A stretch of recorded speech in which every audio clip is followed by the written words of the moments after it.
আসন্ন Australia series বিশ্বকাপের ticket কাটার শেষ সুযোগ। লাইনে আছে এই 6 ক্রিকেটার। আইসিসি বিশ্বকাপ 2019-এর আসর এবার বসছে ক্রিকেটের আতুরঘর ইংল্যান্ডে।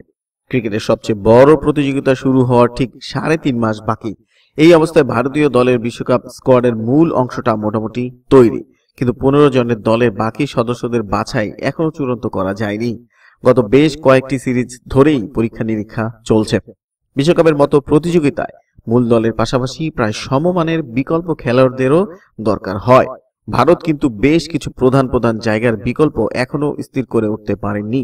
অস্ট্রেলিয়ার বিরুদ্ধে ঘরের মাঠে 2টি টি-20 আন্তর্জাতিক ও 5টি একদিনের ম্যাচই বিশ্বকাপের আগে ভারতের শেষ আন্তর্জাতিক কর্মসূচি।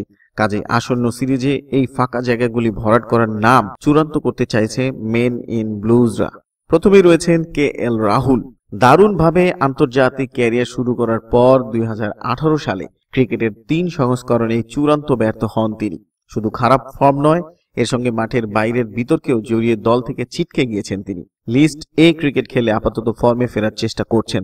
ভারত এ দলের কোচ রাহুল দ্রাবিড় অবশ্য এই কর্ণাটকির বিষয়ে আশাবাদী। আসন্ন সিরিজে সম্ভবত তাকে আরেকটা সুযোগ দেওয়া হবে। তিনি আছেন তৃতীয় ওপেনারের দৌড়ে। 2 নম্বরে রয়েছেন অজিঙ্কা রাহানে। 1 বছরের বেশি সাদা বলের ক্রিকেট না খেললেও সম্প্রতি নির্বাচক প্রধান প্রসাদের কথায় ইঙ্গিত মিলেছে আসন্ন সিরিজের শেষে একটা সুযোগ পেতে পারেন অজিঙ্কা। তিনি সুযোগেরও সদ্ব্যবহার করতে পারলে সবচেয়ে লাভবান হবে ভারত। একদিকে ব্রিটিশ আবহাওয়ায় সুইং এর মোকাবিলায় তার উন্নত টেকনিক কাজে আসবে, আবার তিনি 4 নম্বরে খেললে ভারতের নরবরে মিডল অর্ডার দৃঢ়তা পাবে। 3 নম্বরে রয়েছেন উমেশ যাদব। জসপ্রীত বুমরা, ভুবনেশ্বর কুমার, মোহাম্মদ সামি প্রথম 3 জোরে বলার ঠিক হয়ে রয়েছে আগেই। খোঁজ চলছে চতুর্থ জনের। উমেশের মতো অভিজ্ঞ বোলার এই জায়গাটি নিতে পারেন। সত্যি বলতে উমেশের দুর্ভাগ্য খারাপ না খেলেই তাকে পরীক্ষায় বসতে হচ্ছে অন্যদের সঙ্গে, কারণ একই সময়ে বাকি 3-এ অনেক বেশি ভালো খেলে ফেলেছেন। 4-এ রয়েছেন খলিল আহমেদ। এই একই জায়গায় লড়াইতে রয়েছেন এই তরুণ বাঁহাতি জোরে বলারও। তিনি বাঁহাতি হওয়ায় তিনি দলে যুক্ত হলে ভারতের বোলিং বৈচিত্র্য আরও বাড়বে।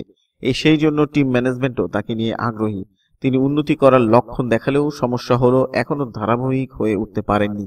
এই সময় সিরিজে একটা আগুনি পারফরমেন্স তার জন্য দলের দরজা খুলে দিতে পারে। 5-এ রয়েছেন ঋষভ পন্ত। 21 বছরের এই তরুণ উইকেট রক্ষক ইতিমধ্যে ক্রিকেট বিশ্বকে আকৃষ্ট করেছেন। এখনই তাকে ধোনি ক্রিস্টের সঙ্গে তুলনা করা হচ্ছে। নিউজিল্যান্ড ধোনির হ্যামস্ট্রিং এর চোট কিন্তু বিপদের সংকেত। তবে দীনেশ কার্তিকও দ্বিতীয় উইকেট রক্ষকের কাজে সামলে নিতে পারছেন। বর্তমানে ফিনিশার হিসেবে তিনি একরকম দলে নিজের জায়গা পাকা করে ফেলেছেন। ভারতকেও 3 উইকেট রক্ষক নিয়ে যেতে বাধ্য করার শেষ সুযোগ পন্ত পাচ্ছেন। 6-এ রয়েছেন বিজয় শঙ্কর। সীমিত ওভারের ক্রিকেটে দলে অলরাউন্ডার বেশি থাকা সবসময় সুবিধার। মাঠের বাইরের বিতর্কে হার্দিকের নির্বাসনে বিশ্বকাপের ঠিক আগে ভারত আরেক অলরাউন্ডার বিজয় শঙ্করকে খুঁজে পেয়েছে। তার বোলিং অবশ্য শেষ সিরিজে পরীক্ষিত হয়নি। কেদার যাদব ব্যাটের পাশাপাশি বল হাতেও ভালো করলেও সত্যি বলতে ভারতের হাতে বিশ্বকাপের দলে হার্দিক ছাড়া আর কোনো অলরাউন্ডার নাই। আসন্ন সিরিজে বিজয় আরও একবার প্রভাবিত করতে পারলে ভারতের এই বিকল্প বাড়বে। প্রিয় দর্শক, এতক্ষণ আমাদের সাথে থাকার জন্য ধন্যবাদ। আমাদের ভিডিওটি ভালো লাগলে একটি লাইক দিন, আপনার বন্ধুদের সাথে শেয়ার করুন। আমাদের চ্যানেলটি সাবস্ক্রাইব করে আমাদের সঙ্গেই থাকুন। ধন্যবাদ।